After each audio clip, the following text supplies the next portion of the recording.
शुरुआत करेंगे आज की बड़ी खबर के साथ। लोकसभा का महापर्व चल रहा है, दूसरे चरण का मतदान नजदीक है, तो दो तस्वीरें दिखाते हैं आपको। एमपी में आज बीजेपी के राष्ट्रीय अध्यक्ष जेपी नड्डा 3 जिलों में बीजेपी प्रत्याशी के समर्थन में जनसभा करेंगे, तो वहीं पीएम नरेंद्र मोदी कल मध्य प्रदेश आ रहे हैं, जहां वो चुनावी हुंकार भरेंगे। ये दो तस्वीरें दिखा रही है कि भारतीय जनता पार्टी अपनी पूरी ताकत झोंक रही है। मध्य प्रदेश में लगातार भारतीय जनता पार्टी के दिग्गज नेताओं के दौरे चल रहे हैं, जहां बीजेपी का लक्ष्य है अब की बार 400 पार। तो ऐसे में मध्य प्रदेश की 29 सीटें, इस बार 29 सीटों पर नजर है भारतीय जनता पार्टी की। ऐसे में दिग्गज नेताओं के लगातार दौरे चल रहे हैं। आज बीजेपी राष्ट्रीय अध्यक्ष जेपी नड्डा मध्य प्रदेश के दौरे पर है, जहां वो टीकमगढ़, रीवा और सतना में जनसभा को संबोधित करेंगे। वहीं पीएम नरेंद्र मोदी का कल भोपाल में मेगा रोड शो होने वाला है। देखिए, आज बीजेपी के राष्ट्रीय अध्यक्ष जेपी नड्डा मिशन बुंदेलखंड और विंध्य पर रहेंगे। नड्डा आज टीकमगढ़, रीवा और सतना सीटों पर चुनाव प्रचार करेंगे और बीजेपी प्रत्याशियों के पक्ष में वोट मांगेंगे। सबसे पहले जेपी नड्डा टीकमगढ़ पहुंचकर राजेंद्र पार्क में जनसभा करेंगे और फिर रीवा के एसएएफ ग्राउंड में चुनावी सभा को संबोधित करेंगे। ये जो कार्यक्रम है, ये कार्यक्रम है राष्ट्रीय अध्यक्ष जेपी नड्डा का। कल वो छत्तीसगढ़ के दौरे पर थे और आज वो मिशन मध्य प्रदेश पर है, टीकमगढ़, रीवा और सतना। मैं आपको बता दूं, भारतीय जनता पार्टी के वहां से प्रत्याशी है टीकमगढ़ से वीरेंद्र कुमार खटीक, रीवा से जनार्दन मिश्रा और सतना से मौजूदा सांसद गणेश सिंह। इन तीनों ही प्रत्याशियों के पक्ष में माहौल बनाते नजर आएंगे बीजेपी राष्ट्रीय अध्यक्ष जेपी नड्डा। और अब इस खबर पर अधिक जानकारी के लिए रुख करूंगी मेरे सहयोगी सूरज तिवारी का। सूरज, आज बीजेपी राष्ट्रीय अध्यक्ष जेपी नड्डा बड़े अहम दौरे पर है। कल वो छत्तीसगढ़ में थे। लगातार स्टार प्रचारकों के इस तरह दौरे करने का क्या असर पड़ता दिख रहा है?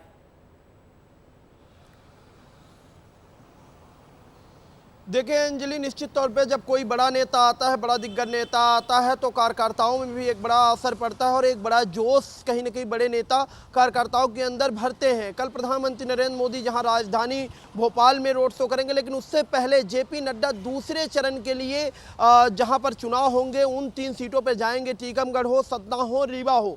सबसे पहले जेपी नड्डा का जो दौरा है वो टीकमगढ़ का है। टीकमगढ़ जब जेपी नड्डा आएंगे तो वो वीरेंद्र खटीक के लिए प्रचार प्रसार करेंगे। टीकमगढ़ के बारे में अंजलि थोड़ा बता देता हूं। टीकमगढ़ जो लोकसभा सीट है, 2009 में से लगातार वहां पर चुनाव हो रहा है। 2008 में यहां पर परिसीमन हुआ था, उसके बाद से ये लोकसभा बनी थी। 3 बार वहां पर लोकसभा के चुनाव हुए। तीनों बार वीरेंद्र खटीक, जो केंद्रीय राज्य मंत्री भी हैं, चुनाव जीतते आए, यानी हैट्रिक तो अब लगा चुके हैं। अब चौथी बार एक बार फिर से उनको चुनावी मैदान में उतारा गया है। ऐसे में बड़ी चुनौती यह है कि क्या 4 बार, चौथी बार भी यानी चौका लगाएंगे, जीत का चौका क्या वीरेंद्र खटीक टीकमगढ़ में लगा पाएंगे, क्योंकि लगातार चुनावी मैदान में उतारा गया है उनको। इसके बाद जेपी नड्डा रीवा जाएंगे। रीवा में भी भाजपा के 2 बार के सांसद जनार्दन मिश्रा चुनावी मैदान में है। तीसरी बार उनको हैट्रिक लगाने का मौका मिला है। इस बार रीवा से कांग्रेस की एकमात्र महिला प्रत्याशी जो है नीलम मिश्रा, रीवा से ही चुनावी मैदान में है। रीवा में लगभग 1:30 बजे जेपी नड्डा जाएंगे, चुनावी जनसभा को संबोधित करेंगे। खुद मुख्यमंत्री मोहन यादव भी मंच में मौजूद होंगे। रीवा के बाद जेपी नड्डा 3 बजे, लगभग 3 बजे सतना जाएंगे। सतना में भी मुख्यमंत्री मोहन यादव रहेंगे और जेपी नड्डा के मंच से पहले मुख्यमंत्री मोहन यादव सभा को संबोधित करेंगे, फिर जेपी नड्डा सभा को संबोधित करेंगे। सतना से अगर बात करें तो तीनों ही जगहों पर कोई नया एक्सपेरिमेंट किया नहीं है बीजेपी ने इस बार। तो ऐसे में क्या मौजूदा सांसदों पर ही दांव लगाना कारगर साबित होगा? जी देखिए, कहीं ना कहीं कारगर साबित हो सकता है, क्योंकि अगर बात करें तीनों सीट की तो तीनों सांसद ऐसे हैं, चाहे रीवा के सांसद वो 2 बार जीत चुके हैं, तीसरी बार चुनावी मैदान में, और वोटों का मार्जिन एक बड़ा रहा है। चाहे गणेश सिंह वो 4 बार लगातार 2003 से वो लगातार सांसद बनते आए हैं। ये बात अलग है कि उन्होंने पहले दूसरे पार्टी में थे, फिर बीजेपी में, और बीजेपी में उन्होंने वो करके दिखाया जो हर एक नेता चाहते हैं, यानी लगातार जीतते आए। इसके बाद अगर वीरेंद्र खटीक की बात करें तो सागर से लगभग 4 बार 4 सांसद ने उसके बाद जब ये सीट परसीमन के बाद टीकमगढ़ आई तो यहाँ से, क्योंकि वो रिजर्व सीट है, तो यहाँ से वीरेंद्र खटी को चुनावी मैदान में उतारा गया और लगातार तीनों बार वो जीते। तो कहीं ना कहीं बीजेपी की जो ये तीनों सीटें हैं गढ़ हैं, और ऐसे गढ़ को बीजेपी छोड़ना नहीं चाहती, ऐसे गढ़ को कांग्रेस से बचाना चाहती है। वो चाहती है कि यहाँ पर फिर एक बार जो हमारे सांसद है, बीजेपी के जो प्रत्याशी हैं, वो सांसद बन के लोकसभा पहुंचे। यही कारण है कि लगातार तमाम जो दिग्गज नेता हैं अंजलि, उनके दौरे चल रहे हैं। 24 तारीख मतलब कल 24 तारीख को 6 बजे प्रचार प्रसार थम जाएगा। ऐसे में कहीं ना कहीं 26 तारीख को जब मतदान होगा उससे पहले जेपी नड्डा आ रहे हैं और वोटरों से यही वो अपील करेंगे, आम जनमानस से यही अपील करेंगे कि ज्यादा से ज्यादा उससे पहले जेपी नड्डा आ रहे हैं। लेकिन सूरज आप बने रहिए मेरे साथ, मैं बता दूं कि उससे पहले पीएम मोदी भी आ रहे हैं। एक तरफ आज राष्ट्रीय अध्यक्ष जेपी नड्डा का अहम दौरा है, तो वहीं कल भोपाल में प्रधानमंत्री नरेंद्र मोदी भी रोड शो करेंगे, जिसे लेकर प्रशासन पूरी तरह से तैयार है। इसको लेकर पुलिस और प्रशासन ने कारकेड रिहर्सल की। 24 अप्रैल को यहाँ होना है मोदी की रैली, और उस मोदी की रैली के लिए पुलिस प्रशासन लगातार तैयारी कर रहा है। आज दिन भर से ये तैयारी चल रही थी। इसमें व्यवस्थाओं को चाक चौबंद किया गया है। साथ ही एक पूर्वाभ्यास भी किया जा रहा है कि इस पूर्वाभ्यास में उसी तरह से, जिस तरह से मोदी की रैली में वाहनों का रेला रहने वाला है, मोदी के साथ जो गाड़ियां चलने वाली लगभग उसी तरह का सीक्वेंस इनका है। इन गाड़ियों में तमाम उस तरह की जो है जांच परख हो चुकी है कि सुरक्षा को लेकर कोई दिक्कत तो नहीं है। इससे पहले डॉग स्क्वाड जो है उसने भी यहाँ पर जो है जांच की। इसके साथ साथ में ये उसी रूट पर जाएगा जिस रूट पर जो है मोदी की रैली होनी वाली है, यानी लाल परेड ग्राउंड से नान के पेट्रोल पंप के बीच में। आप देख रहे होंगे किस तरह से ये वाहनों का काफिला, ये जैमर वाला वाहन गया जो कि सुरक्षा के लिए बहुत महत्वपूर्ण है। इसके साथ साथ में ये अन्य वाहन हैं जो लगातार इसी तरह से जो है मोदी के फॉलो वाहन के रूप में रहेंगे, या उसके आगे रहेंगे, या उसके साथ रहने वाले हैं। इन वाहनों को चाक चौबंद किया गया है, सारी व्यवस्थाएं जांची गई हैं। साथ में ये भी देखा गया है कि उस दिन किसी तरह की तकनीकी दिक्कत ना हो। इन वाहनों की जो है लाइट से लेकर, इनके जो है मिरर से लेकर, अंदर के जो है सीट कवर तक सभी कुछ जो है चाक चौबंद किए गए हैं, उनको जांचा गया है। साथ में ये भी देखा गया है इन गाड़ियों के साथ में, आप देखिए लगभग इसी तरह का जो है उस दिन लवाजमा रहने वाला है प्रशासन का। इसी तरह से जो है इसी रोड पर आप दिखाइए, राकेश के इसी रोड पर जो है वो मोदी की रैली निकलेगी, और उसका ये पूर्वाभ्यास है। इस पूर्वाभ्यास से ही तय करेगा प्रशासन कि उन्होंने जो तैयारियां की थी वो पुख्ता हैं, कहीं कोई कोर कसर नहीं है। हालांकि अभी एसपीजी आनी है, एसपीजी अपने स्तर पर जांच करेगी। फिलहाल हमने देखा कि किस तरह से जो है मोदी की रैली के लिए पुलिस ने एक जो है पूर्वाभ्यास किया। उसी रूट पर पुलिस निकली है अपने अधिकारियों के साथ में। श्याम सिंह तोमर, कैमरा पर्सन राकेश के साथ, विस्तार न्यूज़ के लिए। तो देखिए, पीएम मोदी का भोपाल में रोड शो होने वाला है। सुरक्षा के पुख्ता इंतजाम है, पुलिस प्रशासन रिहर्सल कर रहा है, और उनके रूट का खुद सीएम डॉक्टर मोहन यादव ने निरीक्षण किया। उनके साथ बीजेपी के तमाम नेता और प्रशासन के आला अधिकारी मौजूद रहे। इस दौरान सीएम डॉक्टर मोहन यादव ने रोशनपुरा चौराहे से ठीक पहले बन रही एक इमारत को ग्रीन नेट से ढकने के निर्देश दिए। साथ ही उन्होंने जगह जगह लटकते बिजली के तारों को भी दुरुस्त करने के निर्देश दिए। हमारे लिए सौभाग्य की बात है, दुनिया में जिनकी लोकप्रियता चरम पे है, ऐसे यशस्वी प्रधानमंत्री लोकतंत्र के इस महायज्ञ में, खास करके चुनाव के दूसरे चरण में हमारे बीच मध्य प्रदेश में आ रहे हैं। और देश की, हमारा एक तरह से मध्य प्रदेश सेंटर का राज्य है, और ऐसे में उसकी राजधानी में रोड शो कर रहे हैं। मैं अपनी ओर से, यहाँ मेरे सारे मित्रगण सब ने मिलकर के यहाँ सभी पदाधिकारियों के साथ ये रोड शो की तैयारी के लिए निरीक्षण भी किया है। और मैं आपके सबके माध्यम से अपील करना चाहता हूँ, ये सौभाग्य की बात है कि प्रधानमंत्री हमारे बीच आ रहे हैं। एक बार फिर से रुख करूंगी मैं अपने सहयोगी सूरज तिवारी का। सूरज, अभी हम बात कर रहे थे राष्ट्रीय अध्यक्ष जेपी नड्डा के दौरे पर। ऐसे में पीएम मोदी का प्रदेश की राजधानी में मेगा रोड शो होना है। 20 दिनों में ये पीएम का 5वां दौरा है। क्या तैयारियां हैं बीजेपी की और सुरक्षा की?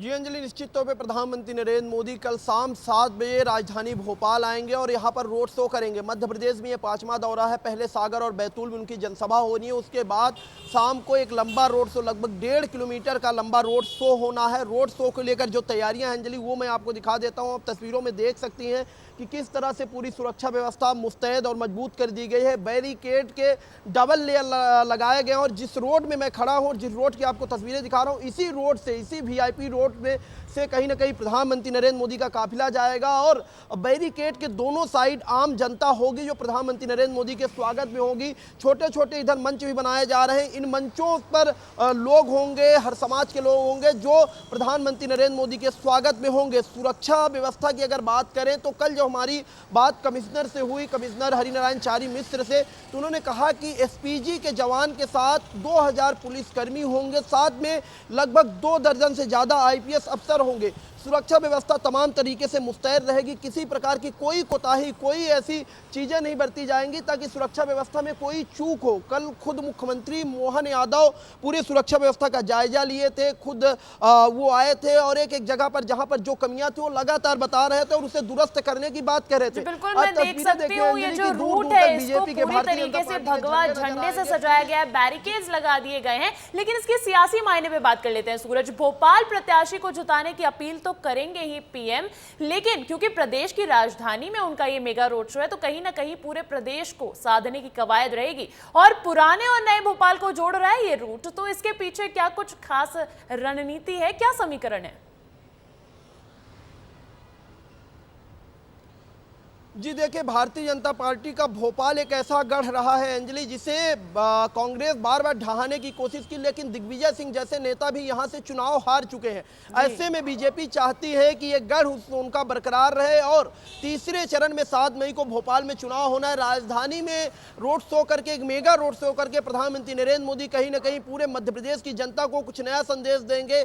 और पुराने भोपाल से नए भोपाल की जहां तक बात रही तो पुराने भोपाल की अगर बात करें तो वहां से कांग्रेस के सांसद हैं, माफ कीजिएगा, कांग्रेस के विधायक हैं। और नए भोपाल की अगर बात करें तो ये दक्षिण पश्चिम सीट लग जाती है जहां से भाजपा के विधायक भगवान दास सबनानी है। कहीं ना कहीं दोनों को रूट मैप जो तैयार किया गया, पुराना भोपाल हो या फिर नया भोपाल हो, बीजेपी चाहती है कि दोनों पुराने भोपाल और नए भोपाल के जो वोटर हैं सद जाएं और कहीं ना कहीं भारतीय जनता पार्टी के पक्ष में वोट करें। जिस तरह से प्रधानमंत्री नरेंद्र मोदी का रोड शो होगा, तमाम दिग्गज नेता मौजूद होंगे और कहा जा रहा है कि लाखों की तादाद में पब्लिक हो सकती है। यानी कि ये पूरी रोड जो है कहीं ना कहीं आम लोगों से, आम जनता से पटी पड़ी रह सकती है। और एक लंबा रोड शो, 1.5 किलोमीटर के लंबे रोड शो में लगभग 2 से ढाई घंटे प्रधानमंत्री नरेंद्र मोदी राजधानी भोपाल में रहने वाले हैं।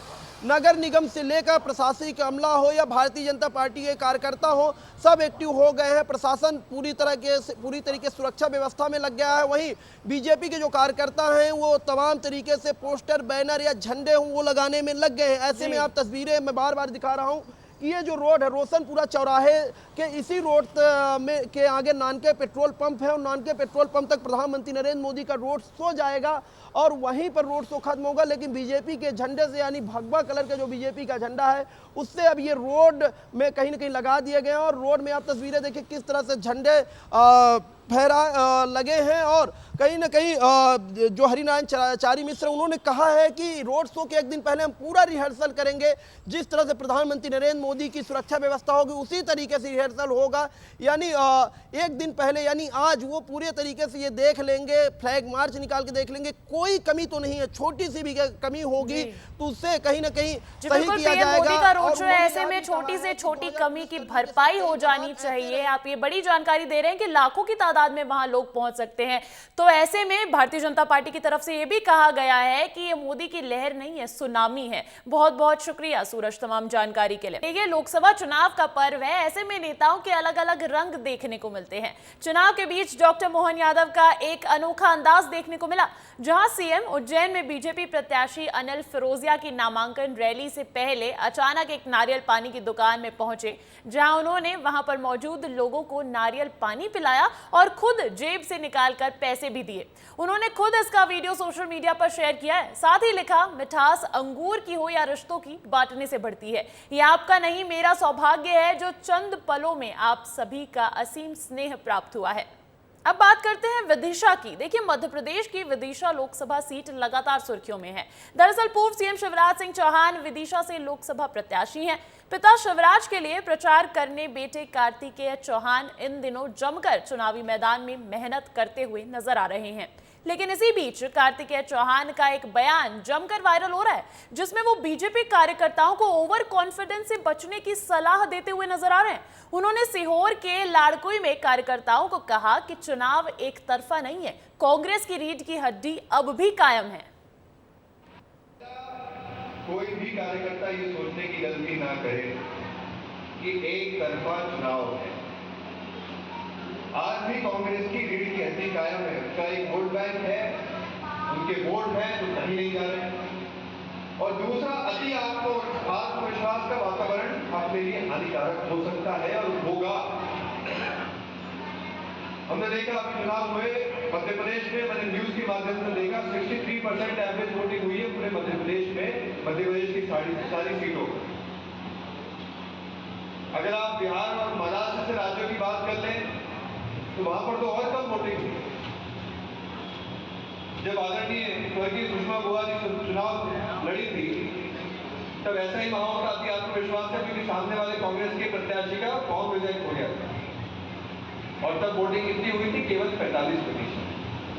कहीं ऐसा ना हो जाए कि अपन सब इन्हीं चक्करों में पड़े रहे कि भैया साहब तो जीत ही रहे हैं, अपन को क्या करना, अपन अगर घर बैठ भी जाए तब भी साहब लाखों से जीतेगी और पता चला अपने यहाँ पर भी 60% की वोटिंग।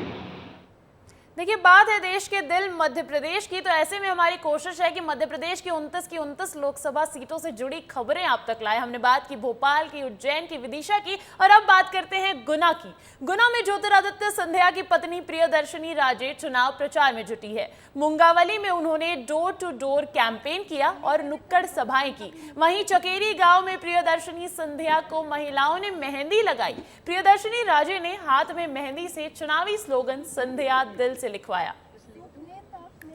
ये तस्वीरें देखिए आप। गुना से प्रत्याशी है केंद्रीय मंत्री ज्योतिरादित्य सिंधिया, वहीं उनकी पत्नी प्रियदर्शनी राजे सिंधिया भी चुनाव प्रचार में बढ़ चढ़कर हिस्सा ले रही है।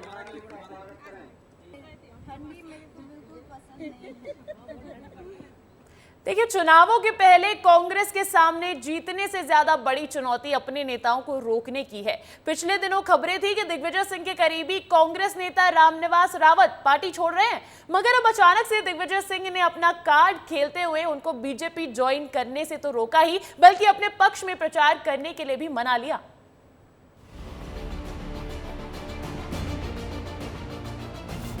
कांग्रेस की डैमेज कंट्रोल वाली तैयारी। एक फोन कॉल पर दिग्विजय ने पलटा खेल। पार्टी छोड़ने वाले नेताओं को रोकने की जद्दोजहद। रामनिवास रावत को कांग्रेस में रोकने की कहानी। पहले सुरेश पचौरी तो फिर दीपक सक्सेना, एक के बाद एक कांग्रेस नेताओं ने चुनाव के बाद अपनी पार्टी को गुड बाय कर दिया। लेकिन कांग्रेस को फर्क नहीं पड़ रहा था। पार्टी के बड़े नेता कह रहे थे कि जिनको जाना है वो चले जाएं। लेकिन अब लगातार जाते नेता कांग्रेस के लिए चिंता की लकीर बन गए, इसलिए उनको रोकने का सिलसिला शुरू हो गया है। खबरें थीं कि टिकट बंटवारे को लेकर नाराज दिग्विजय सिंह के खास रामनिवास रावत बीजेपी ज्वाइन करेंगे। वो 25 अप्रैल को मुरैना में प्रधानमंत्री मोदी के सामने बीजेपी में शामिल होंगे। लेकिन उससे पहले ही दिग्विजय सिंह को समझ आ गया कि उनको कितना नुकसान होगा। यही कारण है कि रामनिवास रावत को रोकने के लिए हाईकमान का कॉल आया और फिर दिग्विजय ने जाते हुए रामनिवास रावत को कांग्रेस में रोक लिया। रूठने मनाने का दौर खत्म होते ही रामनिवास रावत ने तुरंत ही दिग्विजय सिंह का प्रचार अपने हाथों में ले लिया। वो राजगढ़ में कांग्रेस के लोगों को सब भी बताने लगे और बीजेपी के लोगों को बहस करने वाला। कांग्रेस के लोग सभ्य होते हैं, भले होते हैं और बहस नहीं करते। मैंने देखा है कि किसी एक जगह अगर 10 लोग बैठे हो, बीजेपी का एक बंदा आएगा, जोर जोर से चिल्लाएगा, बोले राम मंदिर बना के नहीं बना। रामनिवास रावत जो पीएम मोदी के साथ जाने की तैयारी में थे, वो कांग्रेस में रुककर 15 लाख रुपए का हिसाब मांगने लगे। लोगों को राम की कसम खिलाने की बात करने लगे। आप तो ये बताओ मोदी ने 15 लाख देने की बात की थी कि नहीं की थी? आप ये बताओ 2 करोड़ रोजगार देने की बात की थी कि नहीं की थी? आप ये बताओ मुद्रा की कीमत सुधारने की बात की थी कि नहीं की थी? इन सब बातों को, किसान की आय दोगुना करने की बात की थी कि नहीं की थी? अब वो बोल नहीं पाएंगे तो उनसे कहो पहले इनका जवाब दे। तुम्हें माँ बाप की कसम है, भगवान राम की कसम है, कहा कि नहीं कहा? रामनिवास रावत कांग्रेस के लिए कितने जरूरी थे वो उनके सियासी इतिहास से समझा जा सकता है। विजयपुर सीट से 6 बार विधानसभा जीत चुके हैं रामनिवास रावत। चंबल अंचल की हाई प्रोफाइल सीट में विजयपुर शामिल है। मुरैना में टिकट वितरण से नाराज थे। 2019 में मुरैना लोकसभा सीट से चुनाव लड़े। बीजेपी के नरेंद्र सिंह तोमर से चुनाव हारे। 1993 से 1998 तक दिग्विजय सिंह सरकार में राज्य मंत्री थे। 1998 में कैबिनेट मंत्री भी रहे। रामनिवास रावत दिग्विजय सिंह के करीबी हैं। जब उनकी नाराजगी कांग्रेस से कम हुई तो उन्होंने दिग्विजय सिंह की खुलकर तारीफ भी की। हमारा कार्यकर्ता बहुत मजबूत है, बहुत उत्साहित है और आप लोगों के सामने तो ऐसे प्रत्याशी जिनको पाकर के आप गौरवान्वित होंगे। पूरे प्रदेश के मुख्यमंत्री रहे हैं और उन्होंने उनके द्वारा किए हुए काम सभी कराए। भले ही रामनिवास रावत ने कांग्रेस पार्टी नहीं छोड़ी हो, लेकिन रविवार देर रात चंदेरी नगर पालिका अध्यक्ष दशरथ उर्फ संतोष कोहली ने भी बीजेपी का दामन थाम लिया। उनके साथ ही नगर पालिका के अन्य पार्षदों ने भी बीजेपी का दामन थामा है। ब्यूरो रिपोर्ट, विस्तार न्यूज।